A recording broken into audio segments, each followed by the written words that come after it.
Okay, ready to go? We're going to start the book of Psalms. Now, the book of Psalms, it's really a book. It's really the Old Testament hymnal, you would call it. But you can call it poetry or whatever you want. It's the Old Testament song book where they would sing. But one thing about Psalms is they don't do it like we do here in America. Like when we sing songs here, it has to rhyme. There was a girl named Debbie, and she was kind of heavy. so that's what they did. And they would make a song. I got friends in low places, So that's what we rhyme our stuff like on a poetry. A lot of times we rhyme. Now they didn't do that. What they did, they used thoughts. In other words, they said this way, and here's the opposite thought this way. That was, and how they sung these things, I have no idea because I don't know how you'd sing them. I don't know how you would. But that's what they did. Another thing they would do, like we have ABCs, they would take their alphabet sometimes and would go A, this line goes B, has this line, and C. That's the way it was totally different the way they sung these things than what we have in the way we do things today. Okay, now these Psalms, some of them were written by David. David didn't write all of them. Moses wrote songs. A guy named Aesop wrote songs, and they believe Solomon wrote some of these songs. Okay, so we can't give them all to David. And what you're going to find out that David was actually a prophet. It don't look like it because things he wrote. He said, "I'm gonna write a song about how I was feeling today." And all of a sudden we see the things come in, and they're actually talking about the gospel. Now, see, God, what you think about prophecy is, it's not always, "Thus saith the Lord." That's for people that don't really want to listen, and yes, send somebody hard-nosed out there and tell them right to their face. Most of the time, prophecy comes like when that, what was that? Caiaphas, I think it was, the priest. He says, "We need somebody to die for this nation. It's necessary if the guy die for our nation." He was talking about the death of Christ. And it says he was prophesying the death of Christ. He didn't know he was prophesying. You probably talked to people that didn't know you was prophesying to them. Prophesy is God speaking. I remember I was in a Sunday school class with teenagers one day, and I was having trouble getting a thing. I said, "What do you guys think?" And that girl come up and she said, "Well, that's what I mean." And it was I said, "That's right on the nose." Why couldn't I see that? But God spoke through her, and I got understanding. Next thing she said was kind of stupid, but that's just what he wasn't talking anymore. But that's just the way it is. God works through us, and and sometimes he uses babes to tell you, and sometimes he has just a preacher could be up here preaching and say something, and he not even know it, but he could prophesy. And see, you could be saying something in Sunday school and actually prophesying. Prophesying is God working through you and helping the church out. See, that's the idea behind it. He's giving you something you don't understand, maybe, and that's what prophecy is. And so David says, "I'm going to write a song about how sad I am today," and all of a sudden God's, out of his words comes a prophecy. We'll get into this a little later. Okay, see if I'm missing anything here. So when we're reading this, I'm just trying to make sure I'm understanding. Yeah. These are songs. There's the songs, They're yes. Songs. Yes, they're songs. So they're saying, "Blessed is the man with now blah, blah, blah." Yeah. And he's thinking what's going on in his heart. You know how, like people are down. "I got friends in low places." He's telling how his friends are picked from things down there. He's talking about what he's living in. And this is what David is. He says, "Praise the Lord." And his heart thing. And understand this, when these people, they sing these things, your personality, you find out David here, David was kind of up, down. I said, "Well, you get a personality, stick with it." The guy was all over the place. I mean, yes, I can't stand that, but that's what David wasn't perfect by any means. But he says, David's a man after my own heart. Yes, that's what I was going to say. But see, he wasn't looking at his personality. He was looking at his heart. He always says, "I'm going to go back to God. I know I did wrong. I'm going to change my ways." And then he always continued looking for God. That's why he said, he's after my own heart. That's the guy that wants to do what he's not righteous, but he'll try. And it's like Daniel. I said of Daniel, I don't care if Daniel or Job or so-and-so was here. God put that must have, wow, he's a pretty important guy. But see, Daniel didn't have to jump all over the place, lay on the floor, or any of these other things, jump pews and stuff. That's what a David prop. That was his personality. You don't have to have the personality of David. You can be like me, stand there like that. I'm not excited. I'm more of a Daniel. I got time. We pray at 5 o'clock in the morning, and that's what we're going to do. See, we're rigid. I study my lessons at that time. That's what we're going to do. That's my personality. And so you don't have to be like me. And you got Ezekiel there. He does crazy stuff. And he used to sit on that side of the church. I'll just sit over here, Ezekiel, because he got there, rip his hair, chop in front of people, and he does all kinds of weird stuff, plant it in the dirt, and he would lay on his side for a year. guy's weird. You think that's, but see, even those people have a place in God's family. And that's what Jesus says, what's going to make you different than everybody else, you're going to love them anyway. See, and that's what's different about them. We take these people that are just a little different than us, and we still invite them in. And that's what makes us different. It doesn't matter your personality. And see, that's what I'm getting the point across. David did some goofy stuff, and Ezekiel does even a lot of goofier stuff. If you're not, that's still, he don't care. He's not after your personality. God looks at the heart. Now you get it. Joseph is the prime example.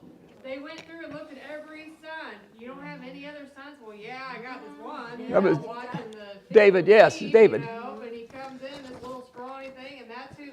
But we look at the statue of a man. No, see, God looks at the heart. And that's what makes us different. As Christians, we also look at the hearts of people. And we're going to find out later on, David said, they think I'm gone. And God don't do that. He doesn't do that. You're not too far gone for him. And that's what we got to realize, something is different. We're different than the world. We don't look at it like they do. And God doesn't look at your personality. You might be a pew jumper, and another guy be a pew setter, but it's all about what's in your heart. Well, I think the key thing that a lot of people don't get, because the fear factor is that, God, you're going to go to hell all the time. Yeah. I think if everybody thought, think if you got 10 kids, and you know the best way to use Exactly. children, and you know their true hearts, even though they sin, but you know their true hearts. They want get to. punished according to their intents. You guys got it. That's exactly what God wants you to understand. You could be an introvert. Don't like being around people. Look at that guy. He's standing there. What was his name? He's down hiding, crumping out the wheat and stuff. You know what I'm talking about? And then God says, "Hey there, mighty warrior." He says, "Okay, Amazon driver, you got the wrong address." It's kind of like that. You're not talking to me, because I'm an introvert. I don't like to stay around. I'll hide, in fact, doing my grain. Gideon, that's who it was. And he said, no, go get you a candlestick and thing, and I'll show you how much powerful I can make you. See, he took somebody that didn't have any thing. He took Moses, couldn't even speak well. Guess what? You're going to do the one leading the nation. Complained about it. He complained. He says, I don't care what your personality is. It's my strength in you. And that's what you have to realize as a Christian. It's not you, and it's not your personality he's after. I've got 11 other brothers and sisters. None of us is the same. And you've got brothers and sisters. You're probably not like your relatives. Oh, pretty much all your family's the same. Pretty much, it outright. They like to irritate. That part, Sorry. they do irritate. That part, I'll give you that much. You really know them. Yeah. But so he's not after your personality. Is what I'm saying. So it don't matter. And you can't throw the baby out with bathwater, so to speak, because they're not like you. Okay. So we got that out of the way. So David had his issues, and sometimes I just soon say want to get a personality and stay with it, and he just jumps all over the place. Okay, now we're going to look at this. Start with this here. First book of Psalms, Psalm 1. Blessed is the man that walketh not in the counsel of the ungodly, or standeth in the way of sinners, or sitteth in the seat of the scornful. You don't get your advice counseling the wicked. Blessed is the guy that knows enough to go to godly people and get his information. If you do go from the counsel of the wicked, you're going to stand in the way of the sinners, and next thing you're going to be scornful of the Christian. He's a good at and they're just trying to do that. See, and all of a sudden you find your way on the outside. But happy is a guy that gets godly information, and to lives with the Bible. Okay, you're going to see here, he's going to how the good guy is, and then pretty soon he's going to see how bad guy is. Slow down. But his delight is in the law of the Lord, and his law does meditate day and night. You go to bed sometimes and think about, I do my Sunday school. Most of my Sunday school comes at night. I usually get about 4 hours sleep. That's all I just require. And the rest of the time I'm laying there thinking. And a lot of times my Sunday school lesson, that's exactly right. God will talk to me in the night. That's when you meditate, and that's when he talks to you. And so you meditate on God day and night. You get up in the morning, you think, what's God planned for your day? I'll give you an example. The other day, me and Janine went to a fast food restaurant there in Edwardsville. I pull out, she pulls out, there's 3 cars, stoplight, she pulls up to stop. I just happen to roll my head this way. Hey, money laid out there on the grass. I got out and grabbed the money. God's buying us coffee tomorrow. See, that's what I say. You find things like that, and you try to accumulate how God's working. And I didn't need $5. But I figure God's buying my coffee. That's what, go ahead, Joe, buy your coffee tomorrow. That's what I figure. I see how you take the things you receive in life. If you put God in them, you'll see God working in your life, no matter how little they are. But I had an extra $1. He says, keep it. That's the way you have to look at life. Does God work in your life that way? Do you see everything that happens to you, God is working? And that's why you have to do that. Okay, let's look on. He shall live by a tree, like a tree planted by the rivers of water, and he bring forth his fruit in its season. His leaf shall not wither, and whatsoever he does, he shall prosper. The guy, I used to get at work, guy says, how come you never get in trouble when you do stuff? It's just the way it works. God protects you, even at work. Seem like God, people will look at you and say, man, you're the luckiest thing, but it's not luck at all. No, you're living for God. And that's what he does. He brings for you. And notice it says here, planted by the rivers of water. If you read the scriptures, what's rivers of water mean to you spiritually? Spirit of God flowing through you. And it says here, you bring forth fruit. Not because you're trying to do good things. It's because you allow God to flow through you. That's the good man. That's happy man here. Because he lives godly lives. He thinks on God day and night. And it automatically happens. You see somebody in need, you see it. You didn't have to go out and look for something to do. You find it because God brings it to your path. And it automatically comes out of you. I'll help them. And that's what he's talking about. Okay. But the ungodly goes on to say, it's not like him. They are like chaff, which in the wind driveth away. In other words, if you know what chaff is, it's when they take the wheat and they got the husk on it, they blow it, and they blow it through this blower, and it blows all the husk away. He says, they're like that chaff. They go whatever the world's got around for them, they follow after that. You know, that's what they do. They have no good instruction. Whatever the guy next door did, let's do that too. That's what they are. Just blowing with the wind, whatever which way it goes. Okay, slow down. Keep telling myself. Therefore, the ungodly shall not stand in the judgment. You know, judgment, the white throne judgment. He's not going to be able to stand before God because he doesn't do the godly thing. He won't stand in the white throne judgment. He'll be condemned. And it goes on to say, nor will he stand in the congregation of the righteous. He's not going to be in the same congregation we are because he's unrighteous, see. We are going to have that what they will not have. How come we always tell people that, oh, you're going to get judged. When you die, then you're going to get judged. Because we think they're going to go straight to heaven, and then God's going to tell them, no, yes, no. Yeah. Is that, or Well, we not? I don't know what goes on the other side. I'll be honest with you, Debbie. Okay.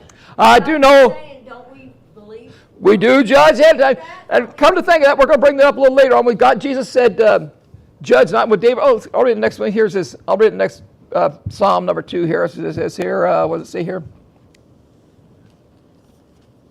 Well, maybe it's in 4. Oh, and it's number 3. 3 verse 2. There are many which say of my soul, there's no help for him. In other words, he's condemned. David, you made a sin. You went with Bathsheba. You did all these awful things. We're not even going to pray for you anymore. You're a drug addict. See, drug addict, you can't be saved. That's when Jesus talked about judge not that you be not judged. That was what he was talking about. He wasn't talking about behavior. You can do what you wanted. He was talking about because the Pharisees were judging, saying them people can't be saved. And he says, hey, don't you be condemning them people. Now you look in your own self. Should you be condemned? That's the judgment he was talking about. Don't condemn people before their time.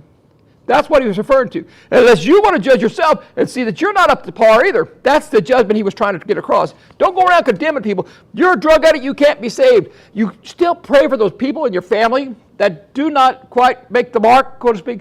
Don't give up. You still didn't answer my question. I don't know. I told you. What happens to them, I do not know. I do know that God's merciful. Now, That's my thing. The loving God that I know, I think they get a second chance, but that's not, I know it's not right. I know. That's your hope. That's what I want to believe. You're hoping I that, want to believe, but. I know what you're hoping. You're hoping that God's thinking, Yeah. well, I don't want anybody really. exactly. And that's what he said. Don't condemn them. Know what they did the last few breaths. No, you If they don't. cried out or not. Yes, if they ask But, for forgiveness. you know, God says, behave yourself or else. You know, you got the choice. And you got a choice to do what's right. And he give you a will.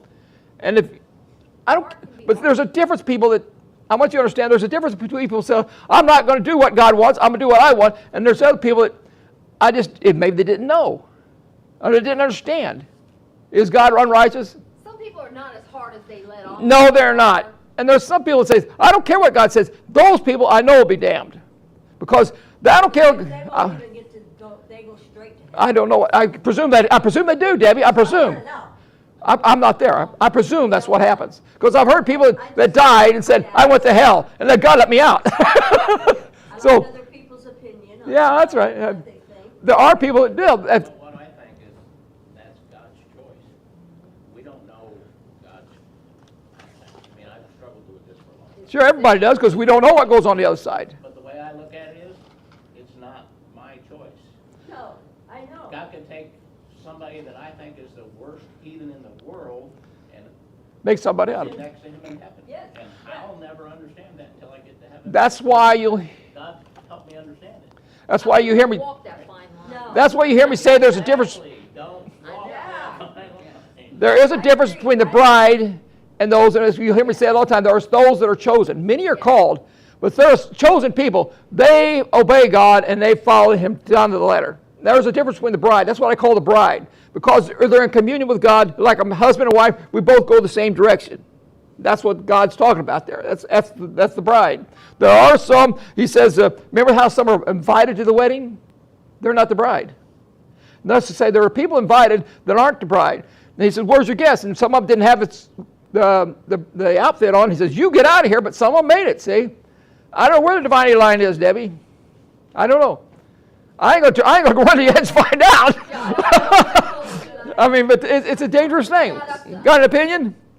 Well, I agree, it's a fine line, and I want to be on as much as I can on the side of knowing, but I just didn't know if there was a scripture here that I missed that Said, said something about. if you miss this out, yeah. Because they say to be absent from your body. But is to be present with the Lord. To be present with the Lord. So, to me, that means everybody goes to see Him first. Exactly. Everybody. Well, but on the other hand, I've heard people that said, I've died and went to hell. Now, I don't know about God, do you want to go? But he says, God had mercy. He brought me out of hell. He gave me a chance. Come back and try to do it right. I don't know. Was he working on people then? I don't know. Okay. I really don't know. But I had a bug got me there. I think God is merciful. I just Yes. believe God. Yeah. He's probably more merciful. And we are. We're very judgmental because you're not like me and you don't have my personality. Well, sorry, buddy. Again, we gotta go back to the same methodology that God is our Father, like we are our Father to our kids. And if our kids become a drug addict or they're doing things wrong, when it's time to make a judgment, what does He do? Yeah. That's What about the kid that walked away, was living with pigs? What if he would have died with the pigs? Would God just say, I'm sorry, he was with pigs. What about you? I mean, I don't know. I don't take that line. I hope not, but that's just the way it is. But I don't think everybody can make that statement that says that you're going to be present with the Lord if you're not here. No, not everybody can do that. I don't believe. You can make that statement, but if you're not a born-again Christian, I mean, you're just making a statement. Exactly. It's not fact. We could say anything we Paul want. said it because he had a personal relationship. But what's the dividing line? I can't tell you that. I really don't know. That's, in my opinion, I can't see anything special about whatever that happens. Anyway, let's go on here. But let's say the way of the righteous, but the way of the ungodly shall perish. That's all I know. Now, it doesn't mean perish for you don't get to be the bride group, or you're just down to the lower rung, and you get bossed over. Like you say, you're going to be over 10 cities. Well, you might be bossing them people that didn't quite come up to par. I don't know. But see, there's a lot of things in scriptures that vaguely hint, but not really sound. Because He don't want you to maybe get there. I mean, Jesus says, you won't be like the people in this world. They go for everything because they know they're going to retire. They save up what they can retire, and they get ready. He says, the people of this world ain't that smart. They don't do that like they're supposed to. They know heaven's coming. They should be going for everything they can get, and then come up high in the counter, whatever's on the other side. And that's what we have to do. So Jesus says, they're smarter than you are because at least they're trying in this world to get as high as they can. You should be trying spiritually to get as high as you can. Somehow it's going to pay off. Now, that's the way it is. Okay. Why do the heathen rage? Psalm 2. And the people imagine a vain thing. Now here he is writing a song. It's probably after he did something wrong. Let's put that. David had problems too. He did things wrong a lot. And here actually going to be a psalm of Jesus' return. And this very statement here, why do the heathen rage? That's actually in Acts 4:25. They may imagine a vain thing. He's talking about the priests. They don't like what Jesus is doing. They try to get rid of him. Why are they doing that? And so David was actually prophesying, but he thought he was writing a song. What are they mad at me for? What do they carry on like that for? And God says, oh yeah? Well, how about this? I put this in what they're going to do to me. And he says, why do the heathen rage and why they in vain thing? Because that's in Acts. The kings of the earth set themselves, and the rulers take counsel together against the Lord and against His anointing, saying, let us break off their bands asunder, cast away their cords from us. He that sits in the heavens will laugh, and the Lord shall have them in derision. Now it's all of a sudden when He comes back for a second coming, What are they going to? They don't want Jesus to take over when he comes back. If you read the book of Daniel, it's going to be 45 days from the time he sets his foot on Mount of Olives to the time he actually takes control. What's he going to do in 45 days? He's going to tell them people, you either get in line or else you're out. He divides the goats from the sheep, it says, when he comes back. And he'll speak to them in his wrath, and he'll vex them with his sore displeasure. You either get in line or he'll destroy you. That's basically what it says. I have set my king upon the holy hill of Zion. He's talking about Jesus, returning and coming to Zion. I will declare to the decree, the Lord said to me, thou art my son, this day I have begotten thee. You know whether you read that before? Paul quoted in Hebrews. He says he's talking about Jesus. It's in Hebrews. I wrote down 1:5. He says, this day I have begotten thee. Ask of me, and I'll give thee the heathen for thine inheritance, and the uttermost parts of the earth for thy possession. Who's he talking about? Jesus. I will give you the kingdom. Come back, reign for 1,000 years around the earth. I'll give it to you. That's why I talked to Jesus. You shall break them with a rod of iron, and thou shalt dash them in pieces like a potter's vessel. In other words, they're going to be forced. There are people there. Now, I don't want him to rule. You religious people are a little crazy for us. We want to do what we want. Jesus says, you will do or else. That's what it amounts to. He is going to force the division. Okay, he will take over the world. Now, he says, us. He says, now you guys, be wise, you old kings. Remember, you're the ones going to rule and reign. You're talking about you now. You judges of the earth, serve the Lord with fear, with reverence, and rejoice in trembling. Kiss the Son, why? At least you get angry. You perish from the way when his wrath is kindled but a little. Blessed are they which put their trust in him.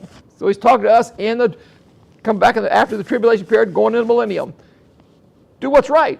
Listen to God and kiss him. Kiss the Son means you do what kiss up to the boss. You know, in other words, do what the boss likes. That's what it amounts to. That's what he's saying here. Do what is righteous in God's eyes. That's what he's requiring you as a king, as a leader. And when he comes over, may give you 5 cities, 10 cities, whatever he gives you. Anyway, so it's a book of the return of Jesus. And Paul thought he was writing a song about, woe is me. The heathen are raging at me because I did something wrong. But I know you'll be. See, we can do these things. You can write a song and not even know you're talking about God. God's speaking through you. That's what prophecy is. Okay, Psalms 3. This is a psalm of David when he fled from Absalom, his son. Now, what happened here? After David has a little affair with Bathsheba, God says, boy, you're in trouble now because after this now, a lot of trouble is going to follow you because of this. In other words, the sin that you commit, the kids see. David was getting a little carried away the way he lived. Of course, he took another man's wife, killed the guy, but the kids were all watching all this, see? And then also the kids start acting up. You ever had kids act up? Maybe it's because of you. That's the way it is. They look at the parent, and what the parent does sometimes influences the kid. Now, what happened here, the deal was, David had many wives, and he had a bunch of kids. They had stepkids. And one of the stepkids, like the other stepkids, as a girlfriend back then, and it didn't turn out like they wanted to, so the brother of the girl got mad at the guy and killed his stepbrother. What happened? Okay, you go back and read it, Kings.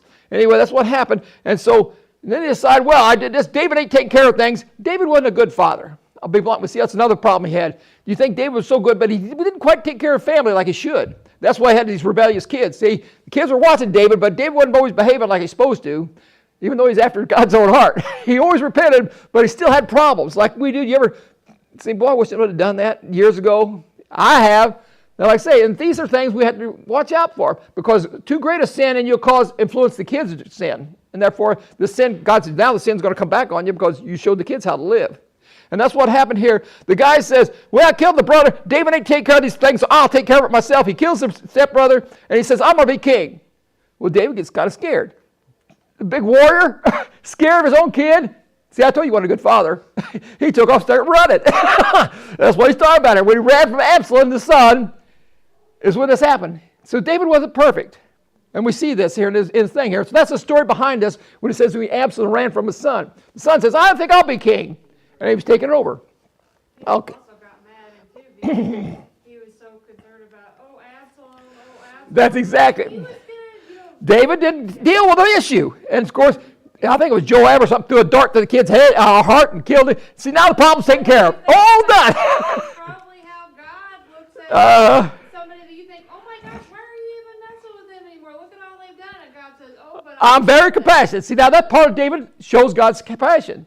See, he had bad parts, he had good parts. And that's what's at the heart. He didn't want to hurt his son. No more than you would not hurt your sons, daughters, either one.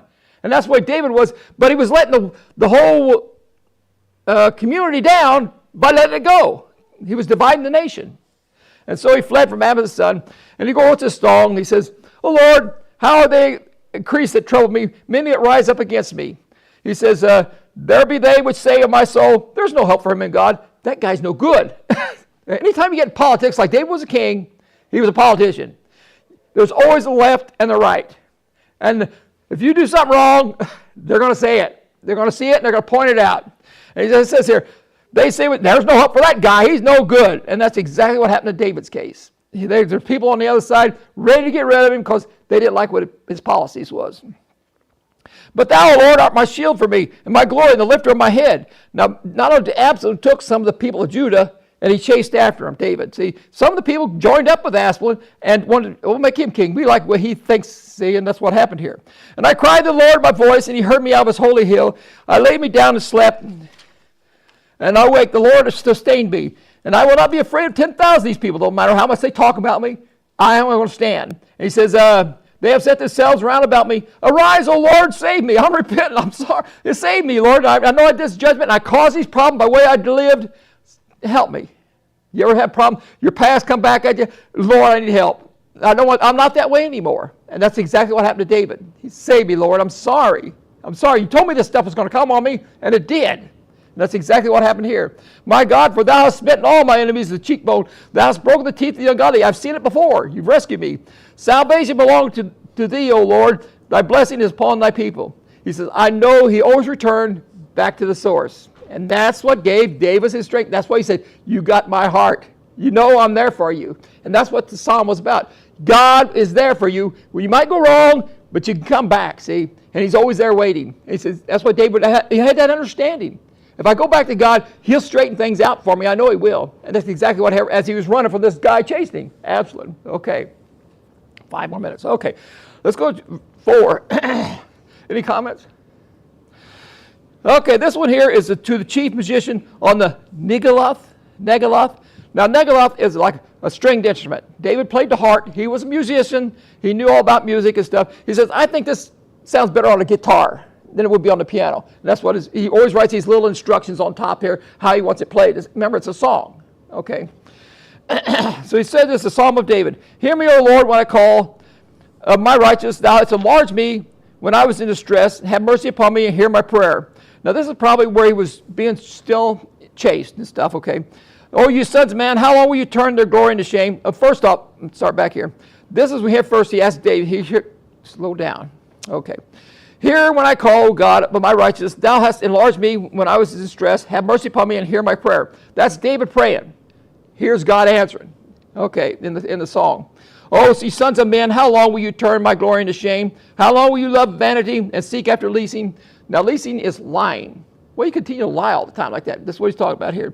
"But know that the Lord hath set apart him that is godly for himself. The Lord will hear him when I call unto him."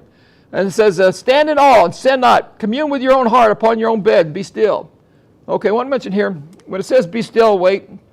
You ever hear that scripture says, "You'll rise up on eagle's wings, wait upon the Lord." Do this. Now, when that wait is, not sitting back on the couch saying, "Well, I pray, now I'm wait on God." That's not what that word doesn't mean that at all. It means assemble yourself. Take a rope and tie the extra strands together. That's what wait means. It means come back to church, get the organization behind you. Those that get behind you, those are the people that will encourage you. Go around people that encourage. That's what it means to wait. And Jesus put a weight on there, but it doesn't mean that what weight was. It means get together with the congregation and let them support you. You get strength there. Like a rope tying together. You get strength. That's what he says. Join with others. Get strength. That's what he's saying when he says wait upon the Lord. Get somebody that helps you increase your faith. That's what that meant. He wrote wait. Wait's kind of, don't get to understand it at all to us. Get together.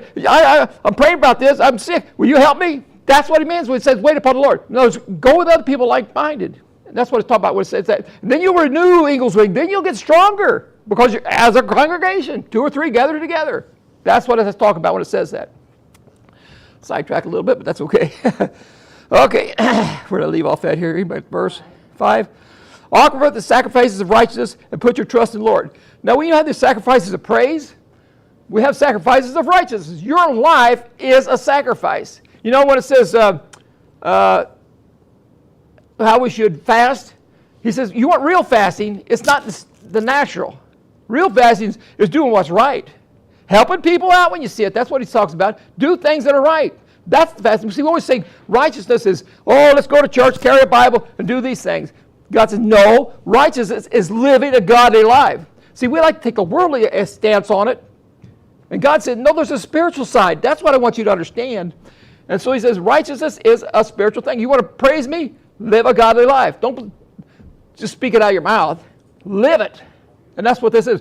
So this is a blessing to God. This is what he looks at. Not that you go to church, carry a Bible or anything like that. It's how you live your life. That's praising him. So then there's a sacrifice of praise. Then it comes as a natural thing to us.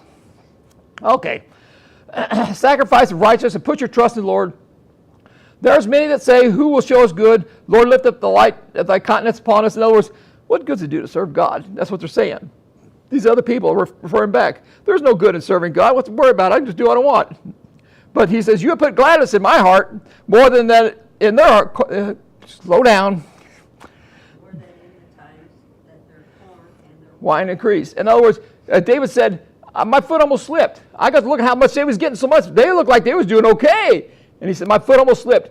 Then I beheld the end. And he said, I was the guy coming out on top. I was going to live forever. They were not. God will judge them. They're not going to judge me. And that's what it's saying here. More than their corn, their wine increased. More than they filled their stopper, what do they call them, coffers up big. But I put gladness in my heart because I knew I was right in the way I lived. See, that's what we have to do. You don't look at the outside world for your standard. You have to look inside you. And if you want to know what's going on inside, back there in the back row, well, you got to look inside of yourself. That's where you find the answers. And so many times I look at people, why'd they do that? And I'll start considering what goes on inside of me, and then I can understand them. Because you're the same person. There's nothing different about you than anybody else. If you understand yourself, you understand the people around you. I will both lay me down in peace and sleep. Lord, that makes me dwell safely. So our comfort comes from God. And I got to stop there. Okay.